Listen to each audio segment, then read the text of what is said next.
Right మరో breaking చూస్తున్నాం. తెలంగాణ రాష్ట్రంలో సంచలనం సృష్టించిన ఫోన్ ట్యాపింగ్ కేసు వ్యవహారంలో నేడు సిట్ సుప్రీంకోర్టుకు సమర్పించనుంది. ఈ కేసులో ప్రధాన నిందితుడు ప్రభాకర్ రావు అరెస్టుకు అనుమతించాలని పోలీసులు కోరనున్నారు. గత విచారణలో అరెస్టు చేయవద్దని సుప్రీంకోర్టు ఇచ్చిన ఆదేశాలతో ప్రభాకర్ రావును ఇప్పటి వరకు కేవలం కస్టడీ విచారించిన సిట్ పలు కీలక సమాచారాన్ని రాబట్టామని తెలిపింది. ఇక ఈ కేసులో సుప్రీంకోర్టు తీర్పుపై సర్వత్రా ఉత్కంఠ నెలకొంది.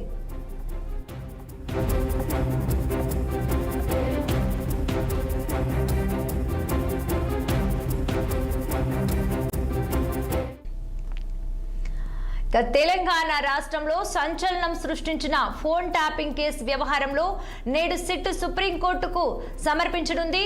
ఇక ఈ కేసులో ప్రధాన నిందితుడు ప్రభాకర్ రావు అరెస్టుకు అనుమతించాలని పోలీసులు కోరనున్నారు. గత విచారణలో అరెస్టు చేయవద్దని సుప్రీంకోర్టు ఇచ్చిన ఆదేశాలతో ప్రభాకర్ రావును ఇప్పటి వరకు కేవలం కస్టడీ విచారించిన సిట్ పలు కీలక సమాచారాన్ని రాబట్టామని తెలిపింది. ఇక ఈ కేసులో సుప్రీంకోర్టు తీర్పుపై సర్వత్రా ఉత్కంఠ నెలకొంది.